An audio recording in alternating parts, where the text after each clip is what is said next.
is the name of our show?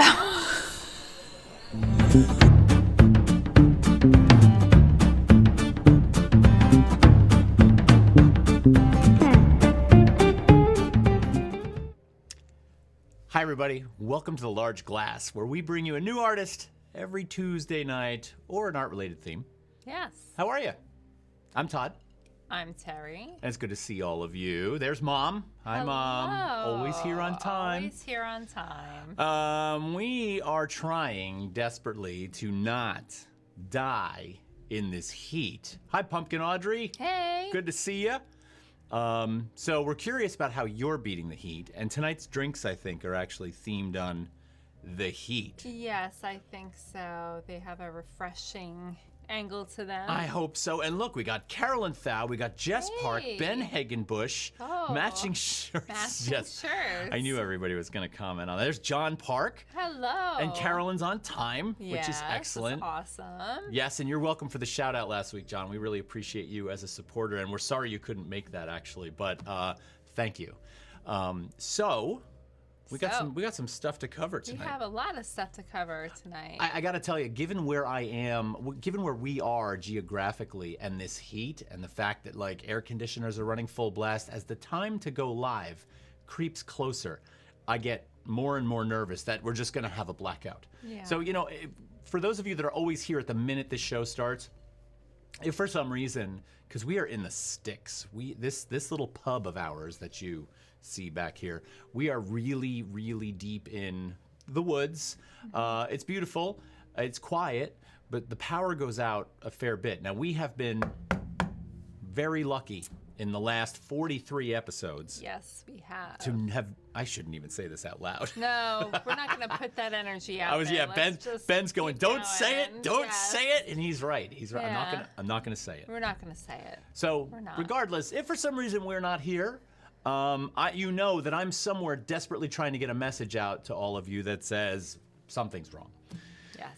So indeed. We have a show. We do. And we have a great show. We should probably start our beverages. We should start our beverages. Yes. So tonight, I have the Terrapin High and Hazy IPA because the weather out there, it was in the mid-90s today, insane humidity, and high and hazy. That's got to be... Covers it. Got to cover it, yeah. Right? And what do you have this evening? Well, I have a really fun beverage. It's a little girly. It's vodka with peach, cucumber tea, and thyme cocktail by Two Chicks. They're up in Canada. Pumpkin Audrey introduced me to them. They're really tasty, so that's what I'm going to be drinking. Well, I know that you pre-gamed already, I did so pre-game already. I will so pour. Are you going to pour for yourself? Yeah, I'll just pour. Go ahead. Okay. Go ahead. Ooh, Mom says my very favorite drink. Yeah, Isn't it tasty? Mom likes this. Now, typically, as you know, we typically pair our beverage with the artist that we have on a particular night, or we do the best we can to pair that with that artist. Tonight's artist comes from, was born in Syria and then moved to Vienna, Austria, under circumstances which we'll talk about. It wasn't easy finding something to kind of go with that. Yes. So we decided to go with the weather. Hopefully our artist, who resides in Austria, is having better weather than we are. And I really shouldn't complain. Because even though it's in the mid-90s here, I certainly would not want to be in the Northwest of the United States. This is true. Which is off the chain. Off the chain. Here's to all of you. Here's to all of you. Cheers. Episode 44. Cheers. We're really excited about this. 44. Cheers. Yes, cheers. You know, anyone who thinks this is a hot weather beer is dead wrong. Oh, yeah? Oh, my gosh. This is such an IPA. It's so cloudy. It's very cloudy, very fruity. Hazy. It's very hoppy. It's definitely very hazy. It's excellent. Don't get me wrong, it's excellent. But this is not a hot weather sipping beer. This is like... Well, this is a hot weather drink. This is float in the pool all day long and sip these down. Nice. Yes. Excellent. So tasty. All right, so we should get down to business so we can get to our artist tonight. Yes. Right? So should we start with our featured supporter? We can do that. All right, so let's get over there. And that's not Bernard Redder. I knew something like this was going to happen. That's not our featured supporter. This is not our featured supporter. As usual, we're going to have a technical difficulty or two along the way. All right, can we do this right now, Todd? Let's do it right. All right, my bad. Our featured supporter tonight is Memory Vessel. Memory Vessel. And I haven't seen her in the chat yet, but Memory Vessel, thank you. Probably pop in because later. even if you get here late, sometimes you always manage to catch the show. You always have great feedback in the chat. So thank you, Memory Vessel. And if you show up in a little while, we'll mention it that, we thanked you. So that one is for you. All right, now let's find out. We are going to do birthdays. I don't have news tonight. Yes, we don't have news. I mean, there's always which art is news. Fine. So, birthdays. Wait, can I make a complaint for a second? This isn't gonna be a good one.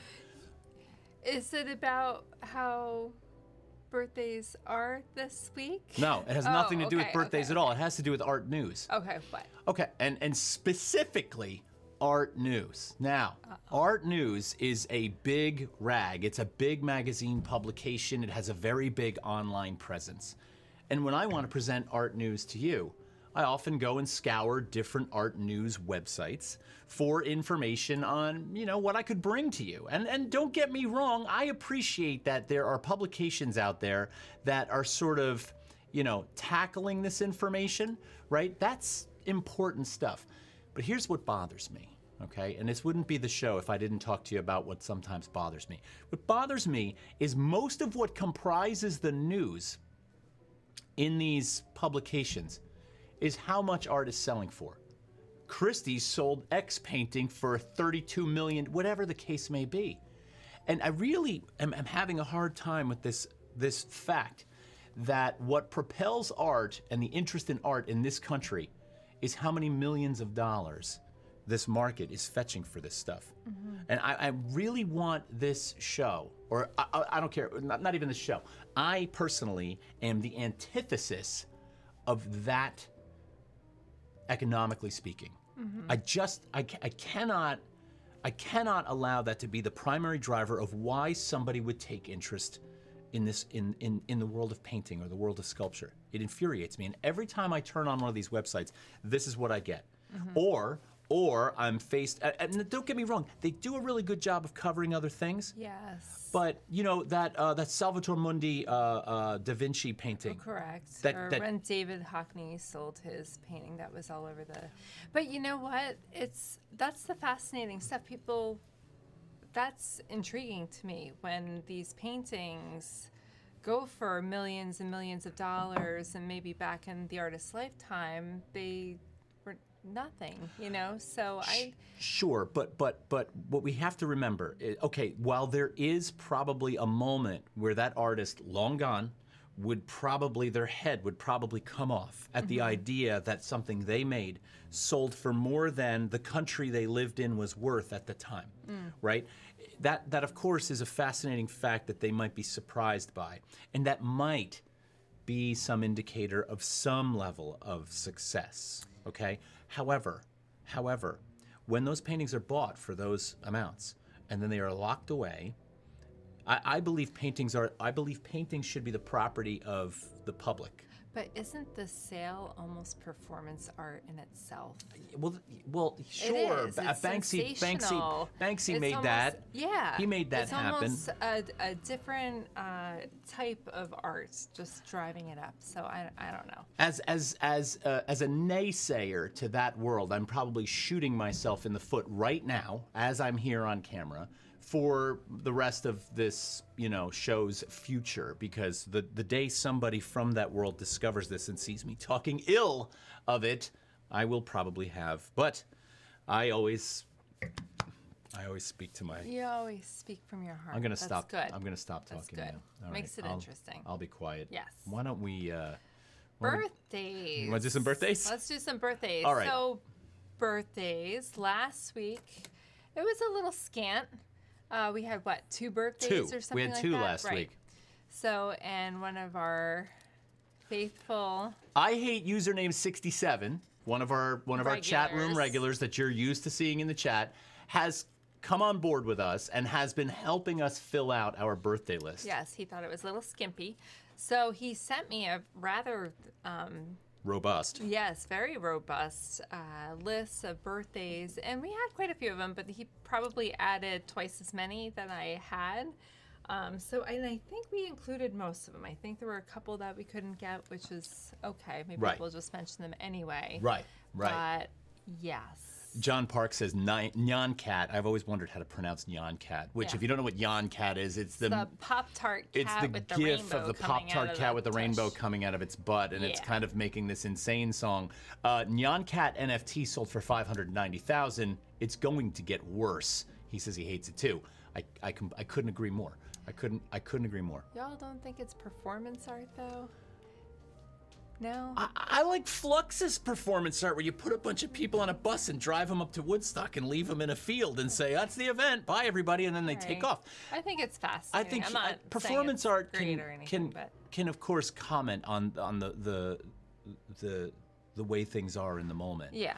But this propels, I think, something that's really problematic. Yep. All right, so anyway, back Gotcha. to Anyway, Mr. Vanderzee. So back to Mr. Vanderzee. Today is his birthday. He was born in 1886. He was a photographer known for doing a lot of portraiture of African Americans, Harlem Renaissance. He did some celebrities, but he's really notable for even documenting a genre that Yeah. didn't have any documentation. So he created a lot of the portraiture for African Americans back during that time period. And you saw Basquiat. He was one of his later portraits, but it's his birthday. And All right. happy birthday. Happy birthday, James. We got to move because we've got a gotta move. lot today. Okay, this is Sean Scully. He was born on June 30th in 1945. He's a printmaker, painter, sculptor, photographer known for geometric abstraction. Tomorrow's his birthday. Happy birthday. Happy birthday, Sean. We are moving. I know, well, we Right, got like next. 9 of them. This is Ilya Bolotowski. Yes. He was born on July 1st, 1907. He's a Russian-American artist known for his paintings and murals, influenced a little bit by Piet Mondrian. He has some geometric abstraction going on as well, some cubism. I think he's got it all over Mondrian, but that's just me. Some people might find that outrageous, but I feel like this guy's got it on him. Yeah, So- perhaps. Happy birthday. Happy birthday. I'm moving here. Okay, July 2nd, we have Erwin Olaf. He was born in 1959. He's a Dutch photographer. Happy birthday. Happy birthday. First of all, as killing. portrait photographers go, Erwin Yes. Olaf does some really amazing He stuff. really does. In some films, he does some shorts. Yeah. If you so haven't really seen him before, fantastic if you haven't stuff. seen him before, check out his work. He's really Very surreal. Yeah. Yeah. Yeah. All right. Okay. We're gonna keep cruising. We're going to keep cruising. Same day, July 2nd in 1922, John Pripp. He was a master metalsmith, also known for a lot of decorative arts, ceramics, Fantastic glassware, metalsmith craftsperson. design sensibilities. Yeah, So, absolutely. So that's definitely another one to go and look up. And you know, one of the reasons I hate to fly through these, I'd love to spend more time with each and every one of these. But if you have a notebook there while you're watching the show, write some of these names down and go and look at these people. Their work is, we of course cover the large people, but we also like to get in there. And Glenn, or I should say, I hate username 67, has done a really good job of, giving us some Beefing people up that, our you might not have heard of before. repertoire, So yeah. All right, Yeah. who's next? Next is, you know this guy. If you've been watching our show, then you know this guy, You know Mr. him. Mike Rader. Yes, featured in episode 36. His birthday is on July 3rd. So happy birthday, Mike. Mike's actually been in 2 episodes. We had him live on the That's show true. in his studio, We unboxed his. and we unboxed a piece. piece of his work. Yes, on we this did. show. I don't remember which episode that was, but happy birthday. That was a Mike. ways back. Carolyn Thau says, how about doing a monthly episode on a selection of these birthdays? That's a good idea. That's a fantastic idea. Yeah. That's a good idea, Carolyn. I think we should do that. I And I agree. think we should do the more obscure ones so that, we can at least do a survey. All right, Yeah. done. Cool. Thank you for that. See that? Oh, by the way, since Carolyn Thau just spoke up, right? For those of you who happen to be Twitch subscribers, I always talk, and I will talk in a few minutes about being a Patreon supporter, but if you're a Twitch subscriber, there's a new toy for you to play with, and it's in the chat. So when you chat and you type, look just to the right to the little smiley face where the emojis are. Anyone who's actually a Twitch subscriber now has a new emoji. There's always been the emoji of me kind of yelling. I'm like, right? And you're probably bored of that one. Well, now you've got one of her. So it's called Terri Beer.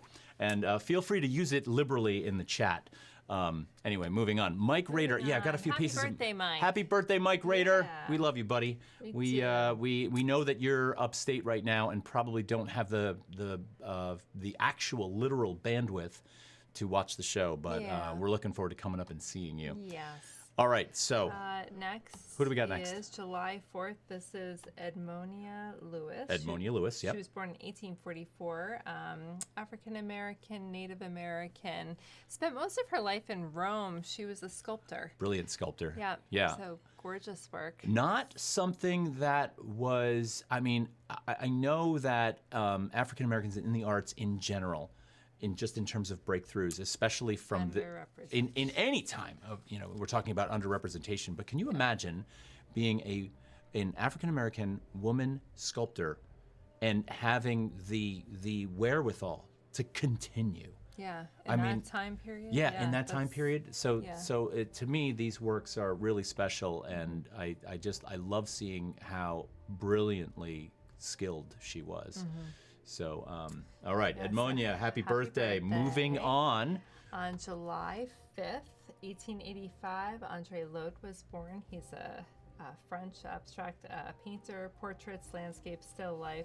He's also a teacher and a writer. So happy birthday. Happy birthday. And last but not least, this guy, Chuck Close. Mr. Chuck Close. He was born on July 5th, 1940. Massive photorealist, painted huge portraits. Yep, usually done, oftentimes done with some kind of technical sort of trickery of sorts to give it that kind of either a dappled effect, sometimes using thumbprints, sometimes using a certain type of mark making to sort of arrive at. For those of you who like to play with these ideas of portraits that are made up of lots of little images, well, Chuck Close is really sort of the pioneer of that kind of image making. Mm-hmm. And I will say this, I've met Chuck Close. He is incredibly approachable. I know that there have been some things going on in the press with him lately, but he's somebody that I think he likes to share about his work. He's not somebody that's hard to get in touch with. Okay. Yeah. That is going to be enough of that. That is going to be enough of that. A lot of birthdays. Thanks. I hate username 67. Yeah. Well, we could call him. I think we can call Glenn. 67. Glenn. Glenn by his real name. Well, I kind of like the 67 and 66. Because we have 63. Oh, and 67. Yeah. That's right. I don't think either of them are here right now. Not yet. So if they are, they're being really well. First of all, we've also noticed a little bit of a drop off because it's summertime. It's right? summertime. The art world takes a break in summer. Everybody kind of goes off to their respective vacation homes and does their thing. The gallery scene kind of gets very quiet. There's 63. Yeah. Awesome. Good to have you. They kind of go off to their respective places, and the art world kind of gets quiet. So, and there is 67. Look We at just that. said, I don't think both of them are here. We We summoned them. Yeah. Yeah. Nice. Okay. Let's talk a little bit and briefly about support, like I always do. But like I told you, at 200 followers, we're going to be giving away a donated painting by Susan Stillman. So if you want to check out her work, you can go to her website. We're so thankful to have Susan supporting us like this. We think that is just brilliant. 63 says, you guys get to the city this weekend. We did. Oh, and David Backus is here. That's awesome. And so here I am talking about how like the art world goes on hiatus. Like, wait a minute, and everybody's like, no, hold on, we're here. We are here. So Susan Stillman, go check out her website at susanstillmanfineart.com. She's got some brilliant paintings, and she was generous enough to let us have one. That painting could be yours when we hit 200 followers. And I keep telling you all, the way we get there is by spreading that word. Okay, so go grab a friend, have them come on Twitch and follow us. And then we're that much closer. We're at 154. So yeah, 46 to go. That's kind of a long way. I get it. And I'm just going to keep on plugging. Yeah. This painting is called Catching Light. It's 8 inches by 10 inches. And we cannot wait to give that away. She's also on Instagram, Susan Stillman Art, separated by underscores. So definitely check her out. Now, the other thing that we have is, hold on a minute, I'm going to lose this now. Nope, not that. Boom. We're on Patreon, okay? So you can support us on Patreon if you'd like to. We love that. We put exclusive video content up there for you. We're continuing to work on that. 63, we were in the city this weekend like we had said that we were going to go in. We were. However, we had some changes of plans. We did. So we had our dog with us. That was the first that wasn't the real. Initially, we weren't going to bring her, but that wasn't the thing either. There was a couple things. Well, there were. So we ran into a few logistical problems with some things. We were supposed to go pick up some stuff, and we weren't able to do that, and a lot of things got sidetracked. So basically, we got a little bit derailed this weekend. Plus, it was hot. It was so hot, so just didn't work out. But that's okay. We're getting there. We're getting there. All right. So that's enough of that. Why don't we move on to our featured artist tonight? Yes, let's do that. Should we do that? We should do that. All right. So let me first of all. 63 is like, okay, understood. Good. We appreciate your flexibility in that. Because all right. So tonight's artist is Adel Dauood. And I have to tell you, Adel Dauood followed me on Instagram. Now, one of the things I love about social media is the connections that you can make by chance, okay? And, when Adel followed me, whenever somebody follows me, I always take a moment to kind of go into what it is that they do. And I'm like, all right, so what's this person about? And so I opened up Adel's Instagram and was instantly just like, boom. I was like, wow. Yes. I love this guy's paintings. Yeah. So let's take a look, shall we? Yes. Do you want to start talking a little bit about Mr. Dauood? I could certainly start talking to him. So after Todd made the discovery of his artwork, he brought him up to me because we had been thinking about a couple of other ideas for the show, but we kind of pushed them aside when we came across Mr. Dauood. But to give you a beginning, he was born in 1980, so he's relatively young. He's younger than us, so young guy. Hey, watch it. Yeah. Okay, watch so it. he hails from Syria. In 2002, he graduated from the Fine Arts Center in El Hasaka, which is where he was raised. And in 2011, he graduated from the Faculty of Fine Art in Damascus. I don't know if many people are aware of what's happening in Syria. They have been in the throes of a civil war for over a decade. Very war-torn, and his story is fascinating because after graduation, he started, he had started taking classes in other countries like Lebanon, I believe, and he decided not to go back for safety reasons. So he actually emigrated towards Austria, and he now resides in Vienna.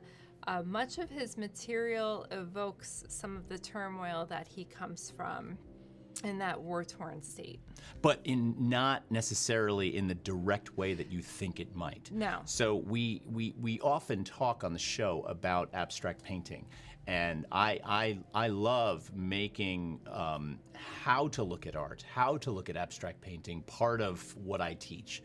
And so when I was both visiting and sort of thinking about Dauood's story and how he came to be in Vienna, but then looked at the paintings, the connection between those two things to me is evident, but not right out in the open. So it takes a little bit of peeling back of the layers sometimes. It's not a sort of one-to-one ratio. Correct. Right? So I didn't mean to cut you off. No, I'm sorry that's about fine. that. Well, I going further with that, one of the things that you see in his work that there's a lot of opposites in effect. Like you do see this turmoil, yet you see a calm. You see literal representation, yet you see more gestural, figurative things. Right. You see more concrete things than you see really not as defined things. So yeah. So for the piece that we have here behind me, if you just sort of start to explore this, and one of the things, I kind of go off on a lot of the times in much more abstract painting, like if we're going to something that is less objective in the way it represents a figure or imagery of any kind, I often get not frustrated by, let me retract that. It's it's a totally normal reaction for people who are looking to understand a painting, to try and find something in that work that they recognize, right? And I think that's fine. But then my rule is always that now, okay, fine, let's take that though and either put it aside and try and go deeper, or let's kind of keep sort of riffing on that theme, right? With Dauood's paintings, like in this one, you can clearly see lineal representation of figures in these engaged in some kind of act, but that's where the abstraction, the line is drawn, or not to be, pun not intended there, but that's where we sort of get into the realm of the mysterious. Things begin to sort of shift into the ethereal. And so, you know, in the lower right-hand corner here, you see this one figure, it almost looks like legs up, but where we start to move towards the head, possibly towards some kind of identity, things become muddied, so to speak, right? And like Terri was saying, there's like this idea between the calm and the sort of agitated, just through the mark making and the ways colors sort of interact. Yes. Let me keep rolling through some here. Rolling through a couple. So, go ahead, you first. I'm talking too much. I was just gonna say, like, I see an image like this pop up on the screen after the one we just saw, and it's like this beautiful explosion of color, and then in that, you know, well-handled, well-composed use of the paint, use of the mark, you have this kind of both subtle, layered, glazed skinning of color. Look at this! Wow! Adel Dauood is here. Is he here? No, I just read that wrong. Ha! That was John. John Park gifted a tier 1 sub to Pumpkin Audrey. Well, I will say, Todd, I won't be surprised if he did shows watch, because we reached out to him right before the show. I thought he was here. And he actually DM'd you. He did. I DM'd him on Instagram. Yeah. First of all, can I just say, John, thank you for that tier 1 you, subscription John. gift. That was awesome to Pumpkin Audrey. That was awesome. Yeah. So, continue. My bad. Well, he had DM'd him, and he responded, and he said, thank you so much, and we were going to send him the links, but then I was thinking about it, and we were trying to think of the time zone difference, but he works at night, so one of the things he does, because the lighting and the quiet, and from what I'm reading, and some of the things I'm reading it's a little hard because it's a little lost in translation. A lot of the materials that I'm finding are in German or Arabic, and I have to turn up the translator, and it's not quite, you know, there's always a translation. Well, there's always Synchrony. Synchrony is perfect. I think I made that word up. But That's anyway. It's a great word. How do you make up a word that I don't fast? know, but that's happening. So I can't quite tell if he's painting at night because of the lighting. I know it's quieter at night, and it sounds like he's stirring at night as well. So there's a chance he's probably awake, and he might tune in. So it wouldn't be that. I'm writing down dysynchrony. Because I love that you just made up that word. It might even be a word, but that's brilliant. That's okay. But anyway. Yeah, so he paints after midnight. He does. Which would put him in line with being able to kind of. Oh, sure. So he might chime in. So if you're watching, Adele. Yes. I hope we're doing your work justice, because to me, your work is brilliant. Yes. All right. So I was talking about glazing, skinning, this sort of real subtle kind of not ethereal, but it's a play on light. It's a play on layers. It's a play on this kind of translucency. And then right smack in the middle of that, almost ripping through that, there is this much more sort of heavier presence, right? But I've watched videos of Adele painting online too, and it does not. The mark making itself is careful. It's thoughtful. Yes. It's not as I keep wanting to say that there's this kind of there's a kind of harshness to the mark here because of the way it hits, and there's a contrast between the edge in these heavily colored areas and those softer areas, and that implies that there might be a heavy hand, but I don't feel like there's a heavy hand. Right? No, actually, when I look at it, it's kind of meditative, and I can picture him doing that.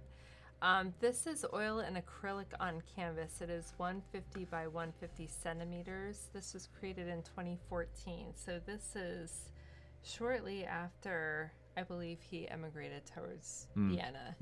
And when he did come over to Vienna, he was On his own, he had attended that Lebanese workshop, and he decided that he wasn't going to go back. And he went to Austria on a visa. He ended up in a homeless shelter for a little while, stayed with like 8 people at one time in a room. He still was drawn to painting, so he did befriend somebody. It sounds like they are from Iraq, and he let him use his studio. So he would paint there. And one of the things is, so this was painted in 2014. When he was painting, one of the things he would do is try to paint from memory, and he would utilize like the color palette of his homeland in Syria to guide some of his artwork. Yeah. And you see like the ochres and the oranges and the reds and the blues. And when he was painting at nighttime, that is what he was That's beautiful. trying to capture. Yeah, and you see that as we sort of pull through these, you can kind of get hints of that sensibility.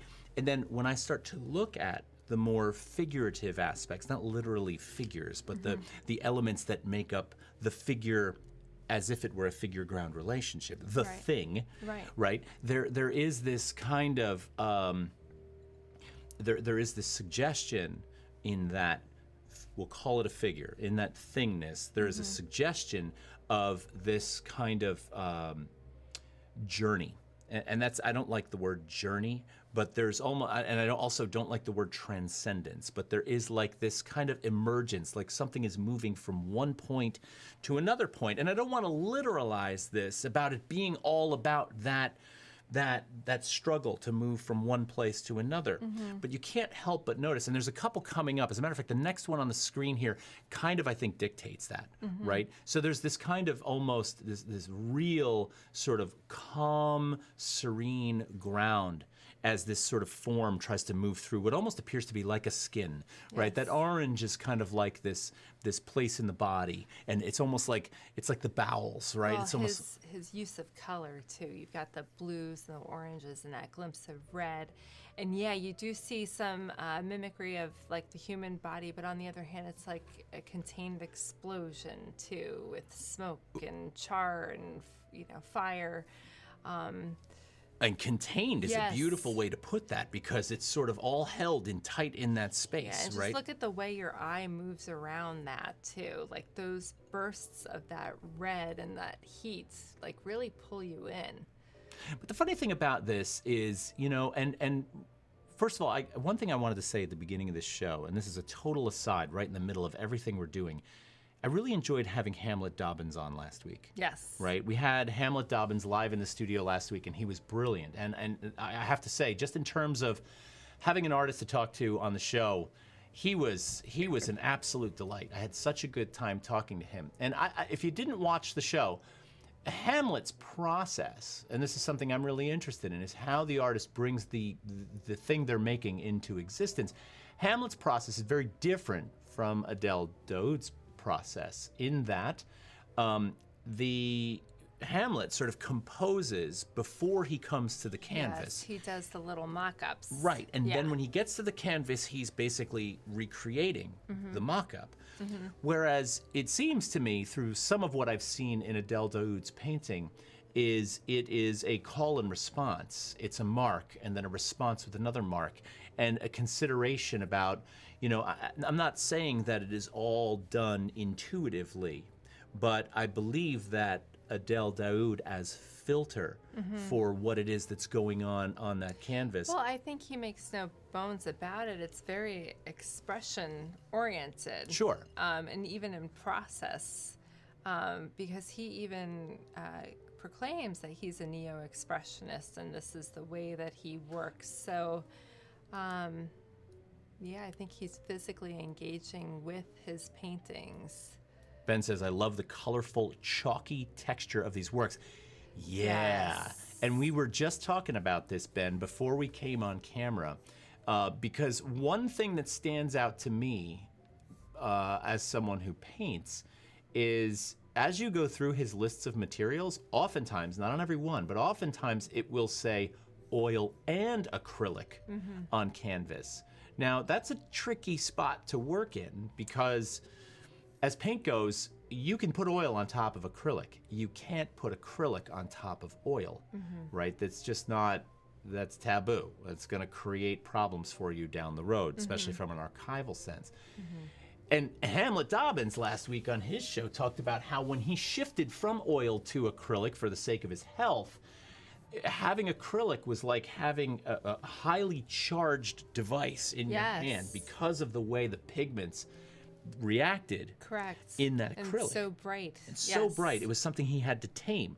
So as we go through some of these and you think about the fact that there's probably a highly charged acrylic ground in terms of the color used, and then topped with an oil, which has a different viscosity, a different type of way of glazing.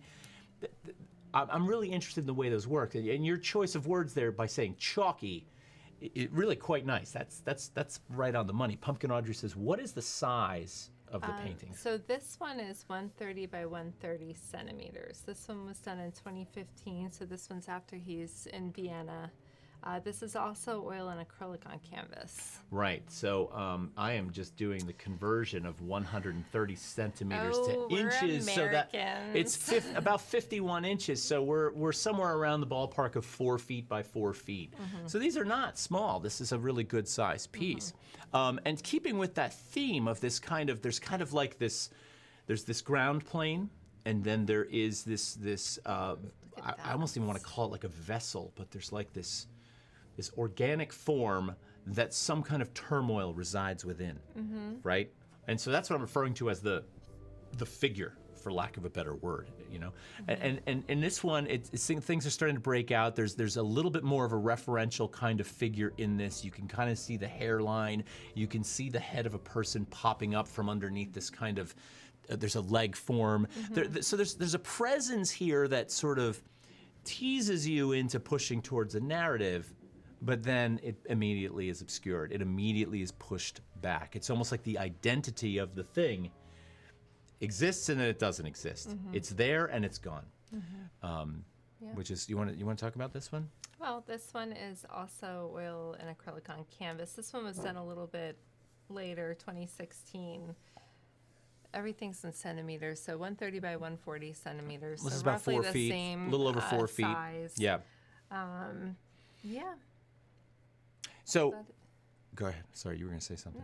No?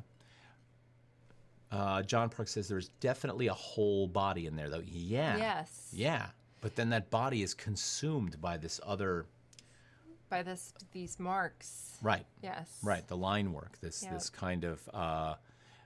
And from the standpoint of expressionism, there is this kind of then connectedness of that mark making to the artist itself. So that's going to say to me that there is that emotion is in that space. That emotion is then obscuring the figure, right? Let's keep going. Okay.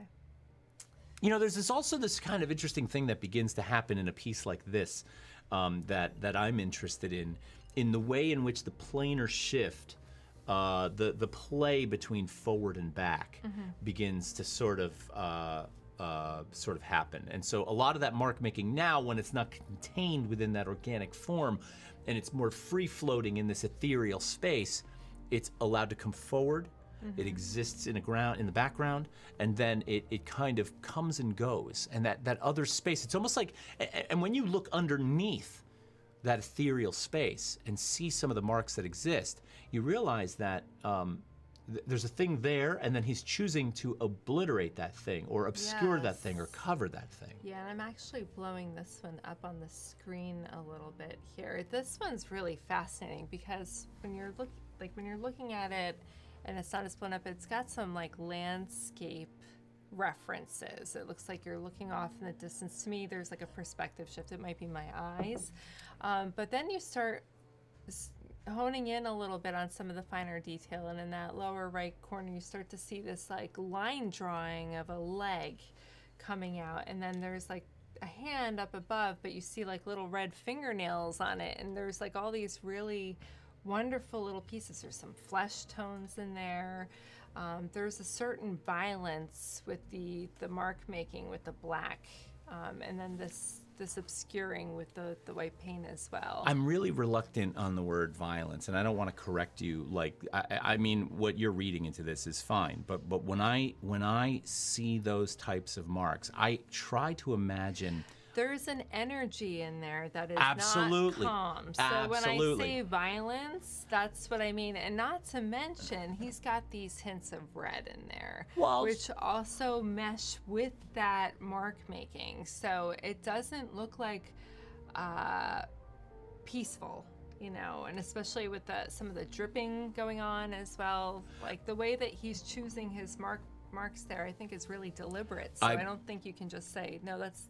No. I was in no way correcting you. Okay. What I was doing is because you can absolutely see that. There's no doubt about that.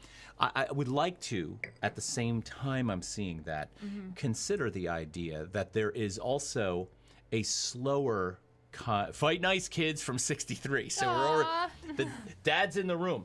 I would like to consider the idea, the notion that in this figure there is also a sense of, you know, that possibly that energy can arise out of a careful, thoughtful placement that has a kind of slower movement and a build, right? Like a slow build. Ben Hagenbush has a face looking to the west. I see a snow creature. You know, Ben, hold on, I gotta turn up my other mic here because I want to read from the website, from Adel Dauood's website. Now, Clara Kaufman, I don't know who Clara Kaufman is, but Clara Kaufman is quoted as writing the artist statement that's on the actual front page. And it says, Adel Dauood's art is a transition between abstraction and concreteness, expressionism and surrealism, color explosion and reduction. His small format paperworks are home to fabulous beasts. Dangerous and yet friendly, they inhabit the roughened paper plane with their long entwined legs, pointed teeth, and numerous eyes and udders. But of late, these small formats in the black and white of ink or charcoal on paper are not enough to satisfy them. Quote, they need more space and color, Dauood says. So they have broken out and now increasingly accompany the human-like figures in Dauood's large-size, bright-colored oil and acrylic paintings. Dauood does not make mimetic portraits of concrete persons. He gets to know them only while painting them and burns the midnight oil with them. They are portraits of human nature or humanity itself, portraits of felt, sensed, lived, and imagined lives. Dauood's inspiration pieces his pictures together, a foot here, a face there, arms growing out of a vortex of lines, but vortex. There's an energy in vortex. Yeah. A vortex of lines, body parts, and bright colors. The fact that banal fragments of reality are consistently found in Dauood's artistic works, slippers, taps, or bowls, underlines how his scenes are formed somewhere between the artistic space and the living space, as well as reality and fantasy. Mm-hmm. So that's, you know, that covers an awful lot of ground. Mm-hmm. Right? It covers an awful lot of ground. And I think that, you know, when you say you see a kind of energy there or violence in that word, and I try to find a calm in that, right? And then we're talking about this idea of an ethereal space, and Ben Hagenbush sees, you know, some kind of creature there. I think that all of these things are being touched on in these works. Mm-hmm. And it's not, he's trying not to point in any one of these directions too specifically, which to me is, you know, a really interesting place to operate out of. Yeah, no, I could see that. I gotta keep punching these. I gotta keep moving. Look at this one. I love this paint. I probably am gonna put this one at the top of my list. Yeah, I'm trying to get there so I can get the dimensions up. Yeah, I feel like this piece embodies everything we've just talked about in a really, really successful, concise kind of way. So it's roughly the same size. It was actually created prior to coming to Vienna, so he was still in Syria when he painted this. Huh. It's oil on canvas. And so, you know, there is this kind of, there's this kind of space of holding, you know, the figures are clearly entwined inside of something that almost appears to be bag-like, web-like, organic in nature, translucent, where they're passing in and out of this space, not freely, but in a kind of constrained kind of way. All around them, there's this kind of, you know, bright sun, maybe beauty, Light, maybe warmth, yes. maybe comfort, maybe something that, you know, is desirable, right? This golden light. Sure. But here inside of that is where all the life force exists. A life sac. A life David sac. Backus, a life sac. That's Yes. beautiful. Yeah, all the life exists inside this thing, this casing. And then, casing, membrane, Yes. right? But then outside of that, what do we have? We've got this lush, Orange. really beautiful space. Still with some texture, not flat. So there's some vibrancy to it. You see some yellow underneath. Yeah, for sure. So, you know, there's just some really, really great stuff going on here. And if that wasn't enough, have a look at this one. Similar in the way it sort of approaches this kind of asymmetrical composition with this kind of very heavy, figurative, expressionistic form. This was around the same time. Yeah, Yeah. I would have guessed that it would have been. You know, there's just like this real kind of, that off-centerness, to me, you know, number one, just from an artistic standpoint, is smart, right? And just in creating visual interest, but then also suggests an imbalance, right? And so, you know, in the first one, there's this kind of like real heavy weight to the right, which kind of, you know, almost makes you feel like you ever try to carry something really long and you don't have it in the middle, and it's just always this kind of awkward Yes. relationship. That's what that felt. Hold on, let's go back to it. That's what this feels like to me, right? So it's always kind of like listing to one side because I can't hold it well. And then, you know, with this one, it's something different. It's almost, you know, top down kind of weight. Like I want to be underneath this thing, but it's heavy. I really love the texture in this too, and the different gradations of yellow, that it's not that flat yellow plain. There's a lot of animation to it. And even in this area of this figure where he allows the colors to get this really beautiful muddy, like usually when they start combining like that, look at how beautiful and spun, like the colors are like a spun feel to it, with a lot of texture and colors popping in that murk. Yeah, and you know, there's a great comment from Val Savilli, who's here, who says Sheila meets Rothenberg. So Sheila was a very big influence on Dauood. So, and he refers back to him quite a bit. Some of his figures, he was inspired by Sheila. He's not creating his figures from Sheila. But that was interesting too, because this week, I don't know if anybody watches Jerry Saltz's Instagram, but he made an interesting comment that he always makes interesting comments, but he made a really interesting comment this week about the need to start looking more at contemporary artists, and curators should start giving them more coverage, that it's great to reflect back on our favorite artists from the 60s and 70s and our Renaissance painters and all of that, but he's like, we're overlooking this new breed of artists that are coming up. But I feel like we need to look at some of these older artists because, for example, when we're looking at Dauood's work and we're seeing Sheila come out, you know, and last week with Hamlet Dobbins, when you look at that chronology that I kept referring to, and even in his mark making, you're seeing Klimt come out, you're seeing references to other artists. It's important to have that background. So I didn't quite agree 100% with Jerry Saltz, but anyway, that's... Well, okay, so I think what Jerry Saltz is really trying to get at in that comment, because I don't think he'd argue with you on this one bit. I think he'd agree with you. But I think what he's trying to talk about here is the fact that curators will tend to take the route that will either be gratifying in terms of numbers and turnout and recognition for something that's probably, and we know this in making this show. And what I mean by that is when we set out to pick artists for this show, right? And we did a show on Van Gogh versus Goya portraits, right? There was so much scholarship and material out there on that subject matter that we were mired in texts and websites and notes, and it was everywhere. And I have to say, that's one thing, right? Right. And there's a lot of that out there. But then we come across someone like Adel Dauood. We have his website. We have a few references online. References.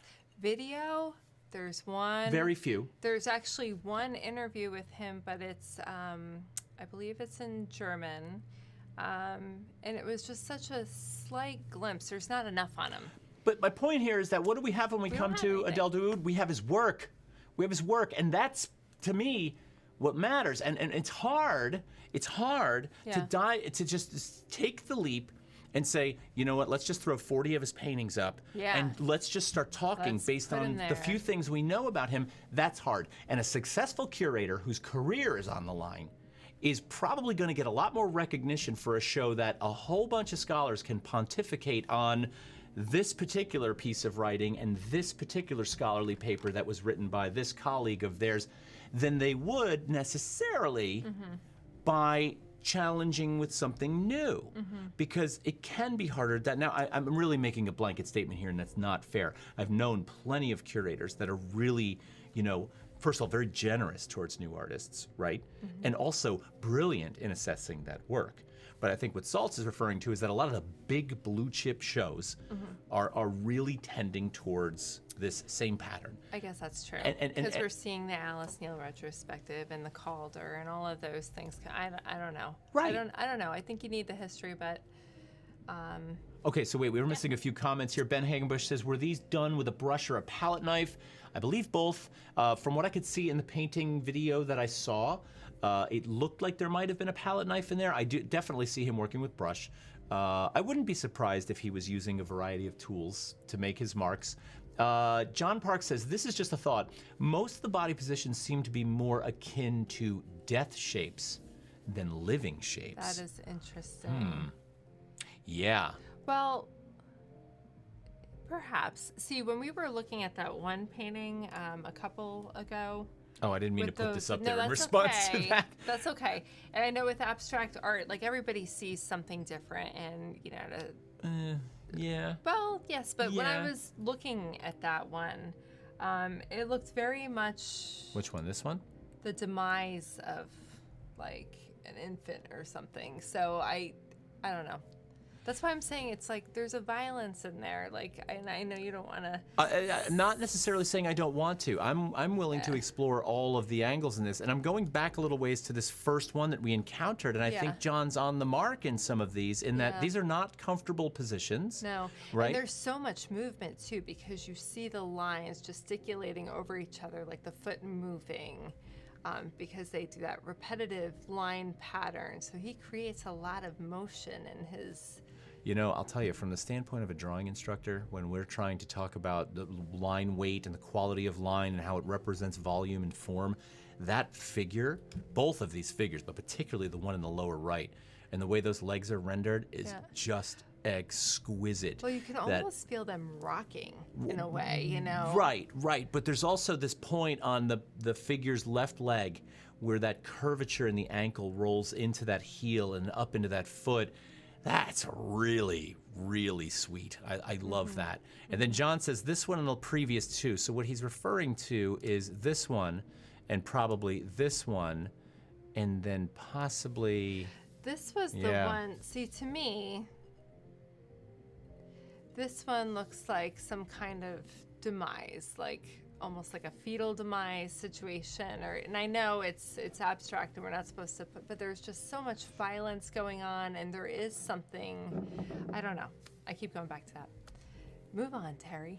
But anyway. Well, okay. No, I'm not necessarily going to deny you that. I think that I think that Dauood is working through a number of different emotions and issues that are tied to notions of, number one, having to leave your home, right? And sort of being forced out of the place has to come with, a lot of emotion, right? And pain.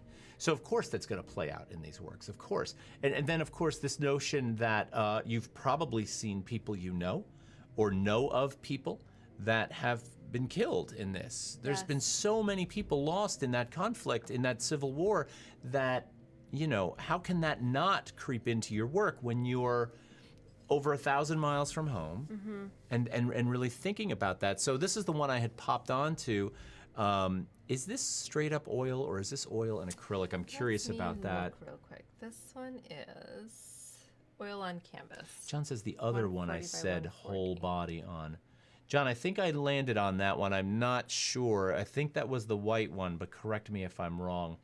63 says, well, given the Syrian history, hard not to read these things in. Agreed. This is true. Agreed. Because so much has gone on there, right? What did you say this is? Actually, I think this one's a different version of the same thing. I think you're much yeah, there's different. a couple of different ones, and that it's this one down here. Yes, it is. Hold on. This is oil on canvas. Oil on canvas. So 2012. So this is before he moved. I mean, the first thing that strikes me about this is I just, as a painter, I love the way those blues lay on top of one another. That higher level blue that just coats the outer skin of her body as it rolls off her abdomen down onto her leg is just so vibrant and so incredible. And then having that underlying kind of blue-green sea of color as it shimmers it's just beautiful. It's like a dream. Yes. It's like a dream. And these flashes of red to guide you around. Yeah, Ben says this one is stellar. These blues are so elegant. Agreed. 63 says interrogation image. Yeah, with that light on it. And the light. With that light on it, sure. And what a Yeah, yeah, that could be. perhaps. But such a beautiful way to represent that. Here comes 67. Wait, 63 is going to hate this comment, but there is a narrative here at the top level. Huh. Yeah, I think so, John. I think so. 67 says, I don't think they are that abstract, to be honest. They live between a Bacon. I was hoping somebody would bring up Francis Bacon. And the Twombly. They live somewhere between a Bacon and a Twombly, with a bit of Leon Golub, and seems to be about the undermined figure in an undetermined space. Okay, so I think the show's over. I agree. Well, yeah, I absolutely agree with that. I think the Leon Golub reference in this is perfect, given the way Leon Golub handles the figure in history, right? I think that's perfect. I think there's probably, I would be interested in asking Adel Dauood if he knows or has been influenced by Golub's work. Boojaz is here. Nice to see you, Boojaz. Very haunting. Yeah, Yes. for sure. Like Beckman was able to do. Bend it. All right, now Sorry. the show is over.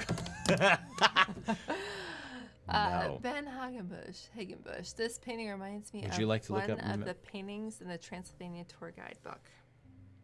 The Oh painting from yeah, Bronze. that's funny. Look up Max Beckman. Just if you want to take that further. Yeah, let's keep rolling here because we're pushing 9 o'clock and I've done like a third of the Yeah, paintings. we still have a lot. Look at this. Look at this painting. This is like. I think sometimes when words completely escape me on some of these things, I'm just like, that's it. That's exactly where I want to be on this. And so I feel like this one as a culmination of where that figurative form coming in off the side of the piece and having a sort of definition that sort of both defies and lies within that kind of ground. This is a really, really sweet one. Jess Park, I was picking up a torture theme in some of these. Interrogation fits. Yeah, that actually was also mentioned by 63 earlier, that seemed to be going on. So I think the thing about this is, you know, at the risk of sort of or I shouldn't say at the risk of, if I think about the statement that's made on the webpage that kind of covers a lot of dialogues between, you know,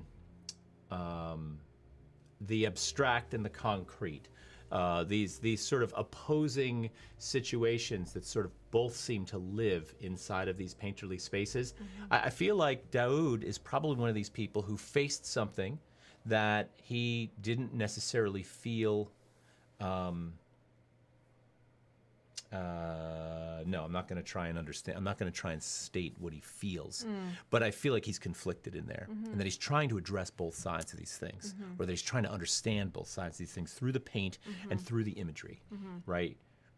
Carolyn Thau says, great show, but I must go. Carolyn, thank you for coming. Thank you for your suggestion for that birthday show. That's a great idea. Absolutely. We do know the scale of Yes, these. Val, we Give me do. A second. A lot of the ones we've looked at so far have been in the 4-foot scale, but they do change around a little bit. Change around. And they're also in centimeters, so I've got to do the conversion as we do this. So this one is oil on canvas, 150 by 120 centimeters. So about 4 feet by 4 feet would be about the one. Let's see, what is 150 centimeter? Is going to run us. Anybody who's really good. Yeah, so that's going to be almost 5 feet, right? And then maybe 3.5 feet in the short dimension. This is 2012 as well. 63, just divide by 2.5. This is the engineer just giving me the instant, the instant solution. Yeah, no, I mean, Yeah, thank you. Yeah. Thank you. Cool. And it is kind of like that, isn't it? Yeah. John Park, to lighten the mood. This is also he is also an amazing colorist. He is an amazing colorist. And I love how he uses these gray, very neutral backgrounds and then has the color emerge from them. No need to apologize, 63. I thought that was great, actually. Yeah. But, John, I agree completely. And I'm trying to pop forward here on a couple just to kind of, because we're missing an entire sort of series of works by him. Like, look at what happens when we start to get a little bit further along. As we get later into the work, things really start to sort of pull out, right? That constrained kind of tight feeling that's in there now all of a sudden just begins to explode onto the canvas. And what does that say? David Backus says, this is like a pupa ready to transition. Yeah, that was the previous one. Right, exactly. There's an energy inside that's just, about to like burst forth. And it's almost like this is that moment that it comes out, right? Yes. This one does not have a year on it, but it's 150 by 150 centimeters. Acrylic on canvas. Yeah, that's a gorgeous one. Ben says, this was a great show, guys. This work really makes you think about what you're looking at. Yeah, no, for sure. And in a way, I think that sort of pushes us in a, what is it I'm trying to, I think these are a little bit, I like the accessibility of these, right? I like that accessibility. But God, look at some of these. And there's a little bit more of a literalized form here now, right? And we start to see the existence of this odd vessel, this containment vessel starts to appear over and over again in the paintings. And the figures sort of converge or congregate around, in, under. You'll see this several times as we begin to kind of move through these. But the work's energy level really begins to grow. Things really begin to come out of that kind of tightly constrained situation. And I feel like, and can you give me the year on some of these? These do not have years on them. The last 3 or 4 of them in this series do not have a year. So this one's acrylic on canvas, 130 by 140 centimeters.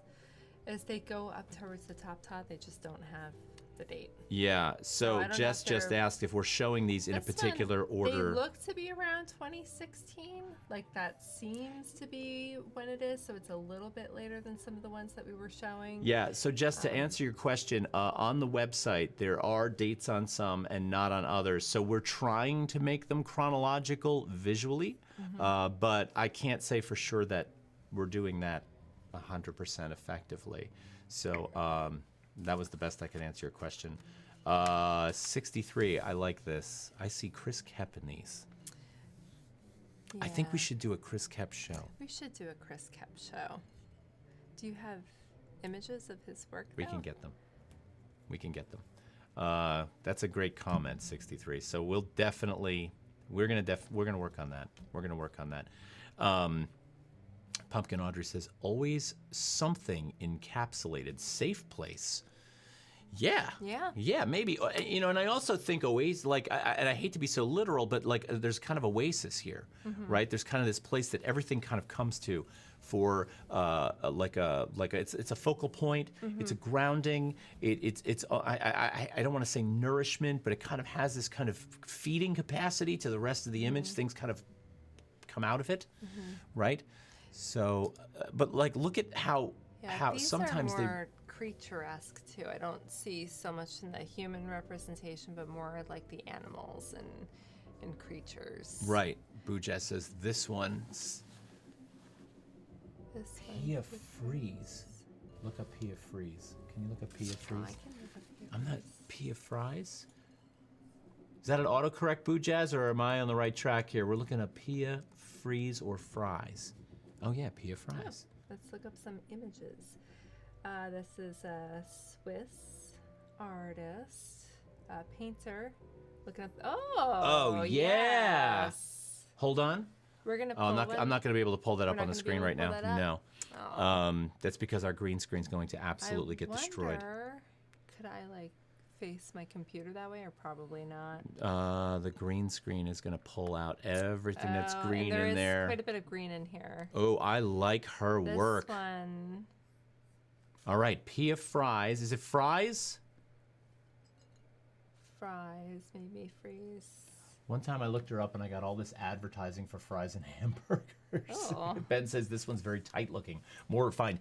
Yeah, Ben, and I have to say, I don't necessarily think this is one of my favorites. I feel like this one literalizes, and here's another one that kind of, again, takes that form, that sort of vessel form, but now at least breaks out in a little bit more of an interesting and successful way.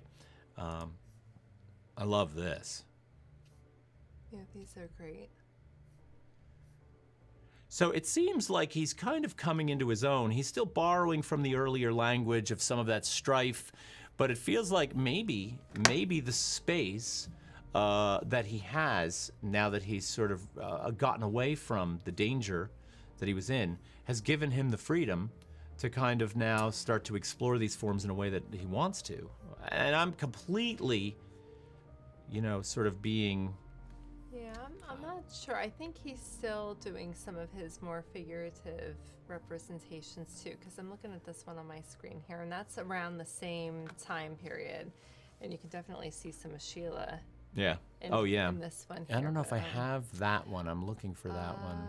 Can we add Pia Freeze or Fries to our list of go-tos for later? Yeah, I still feel like there's definitely a narrative that's happening in these, but it's as if there are certain things to Dauood that are really, really crucial as part of these compositional elements that he keeps visiting, and the language that he's sort of developing in this imagery is evolving, but some stuff is staying, Yes. as being really important. So fantastic. Yeah, and then he gets really wild with some of these and spreads out. Now look at how literal they start to become here. This one, I'm sorry, I apologize for this one being really small. Can I make that bigger? Oh, yes, I can. Look at that. There you go. All right, so we can get in a little bit on this one, but there's a much more literal kind of representation here. So he's crossing over into the surreal now. He's crossing over into something that's a little bit more... He's a little representational. Yeah, I was going to say he's a little more committed to being representational here, whereas with the figure, he was very obscured. Here we have like eyeballs, and we, this is much more creature-like, right. or this is much more. It's a strange departure from what he was doing before, but I'd be curious to talk to him about what sort of drove this and what got him here. Right. So yeah, I've got a few others that we can look at. Like, here's an interesting one that I think kind of harkens back to. Now, we're out of order again. Yeah. This is 2015, so there's not a big difference between this and what we were just looking at, because those were 16, right? So he is still working from a variety of capacities, right? I wanted to show, not that. Ooh, I love that. That one's pretty Look at intense. That is intense. I love that. Look at all that's going on in that contains creature's body. Like there's almost a landscape in the creature's body. Yeah. against that gray background and everything. That's wild. I love that. Yeah, I think there's a couple of other ones that kind of go back. I didn't mean to. What I was thinking about was this one, and then moving back through a couple of these figurative ones again. I like some of the action that's taking place in some of the implied appendages, right? And again, my descriptive terms are literalizing, maybe in a way that I don't necessarily want to. I don't know what my reluctance is with that, but there is something really quite interesting about the interaction here between what I think are two figures. Yes, right? I think so. And again, one seems to be, and plus you have this pink thing over what appears to be the head. Right. So you do think, is it Some kind interrogation, some kind of torture containment. or something? Yes. But then this guy looks cool as a cucumber. The lights on the hands. But come on, look at this guy's got a collared shirt that's popped. He's got what appears to be a blazer on. Yeah. You know, he's in a much more relaxed pose.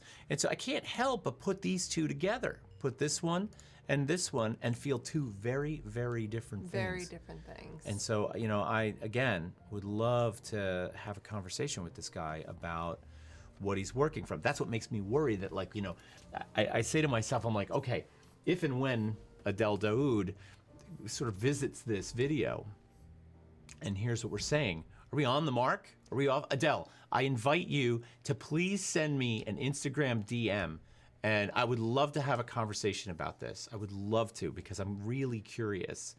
You can really see the man in this one, Ben says. Yeah, totally. I mean, it's like the difference between something like this to something like this to something like this.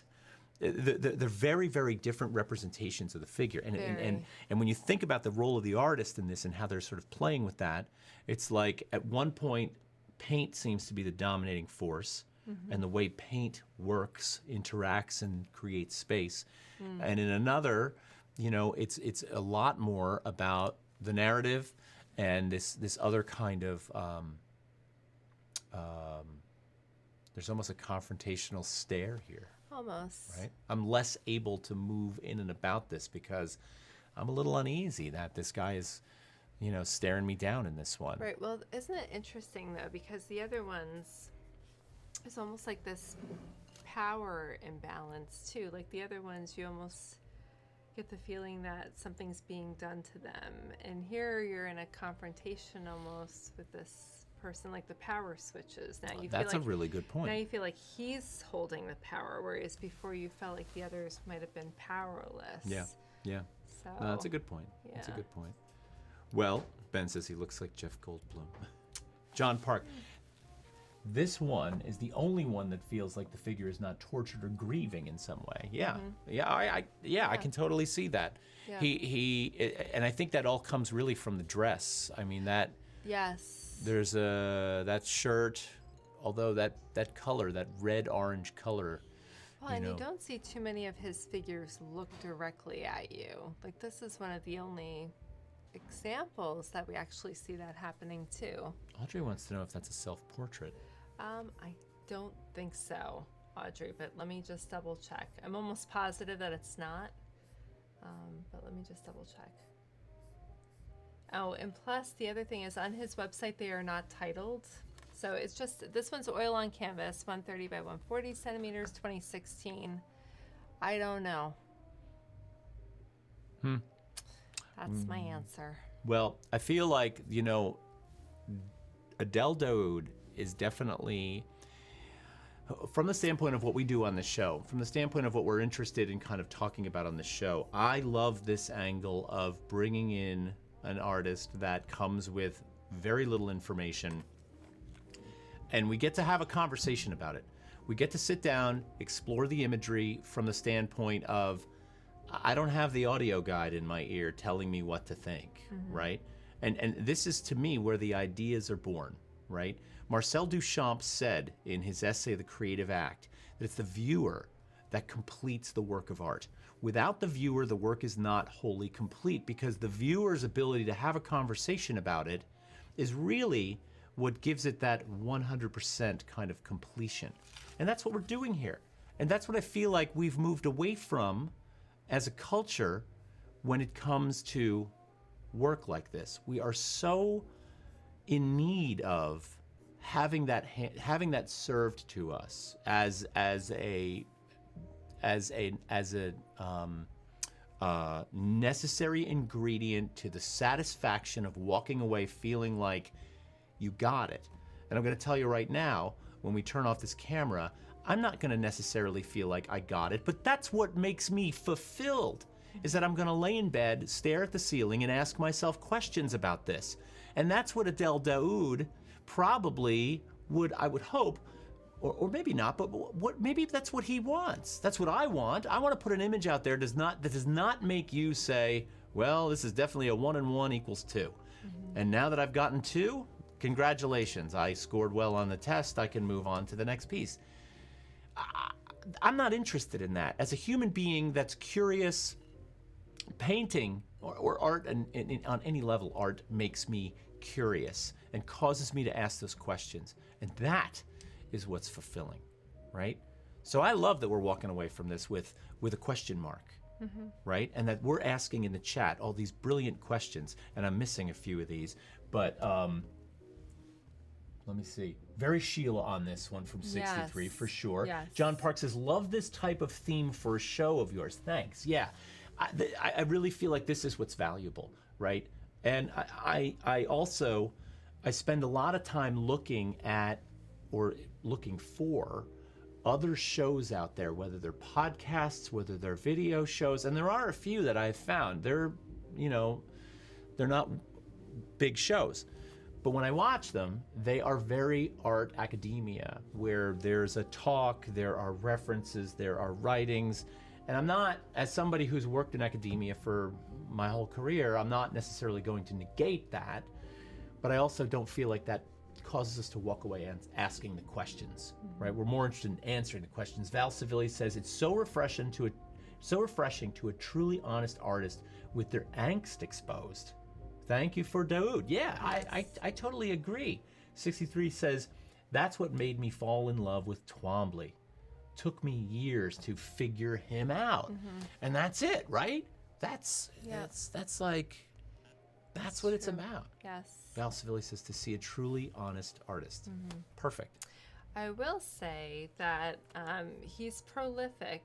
If you go on to his website, adeldauood.com, you do see his extensive resume. He shows all over the world, mostly in the Middle East, yep. Turkey, Syria. There's also Vienna, Austria. He's shown in the States. He does have gallery representation. He is very active. He's collected, he's in collections all over the place too. The British Museum has some of his works, Barjeel Art Foundation in the UAE, and also some museums in Austria as well. And he does have gallery representation as well. So I think we're gonna see him just shoot right up there. I hope so. Yeah. I hope so. And then maybe one day we'll have all that scholarly work to talk about. Yeah. Maybe all of us in this chat room will have participated in that. Yes. Right? Yeah. Because why really wouldn't? Fantastic. These are perfect references for what it is that he does. Yeah. Well, people, I loved this tonight. I loved hanging out with all of you. And I really feel like this conversation, your feedback, everything we're talking about really fills this out. I go to bed at night after these shows and I'm just like, my gears are just spinning and spinning and spinning, and it's a really fulfilling experience. And so I really feel like we have something. I really enjoy that. So 63 says, thanks, Tease. Great show. Pumpkin Audrey, oh my God, what a show. Thank you, Audrey. Mom, great show. Thank you, Mom. Thanks to all of you. Thanks, yes, Jess. Thanks, John. Thanks, Val, for coming. It's good to see you. It's nice to see you here. Thank you to Ben. I'm trying to get through the list here to make sure that I get everybody. Thanks to 67 for all your birthday work. We appreciate it. And anyone else. Memory Vessel, thanks to you. You were our featured supporter tonight. I know you're not here. Thanks to Boo Jazz. Thanks to John. We will see you all for episode 45. Oh, yeah. Next week. And if you're curious about the subject matter for episode 45, and don't judge when you hear this word, okay? Because I hope we're going to make it interesting. This is not going to be a pedestrian example of the word I'm about to say. But next week, we're going to be looking at fashion. Fashion, and not... As arts. Fashion is art. And sculpture. Yeah. Yes. Yeah. I have all these shows that I want to bring to you. So many ideas. And one we're working on, and I don't know if it's ever going to happen, but I really, really, really want to do a show that's drag as art. Yeah. That's a tough one. It is. It's an art form. The everything from the style and the work that's put into it. And we're going to bring live. We're going to bring the live body people. and performance. Live people on that show to talk about their art. But yes. Anyway, enough of that for now. Yes. Let's toast our viewers tonight. Yes. Right? So cheers to all of you. Thanks for an awesome episode 44. We will see you next week for a really, really cool show about fashion. Stay cool. We'll talk to you soon. Take care.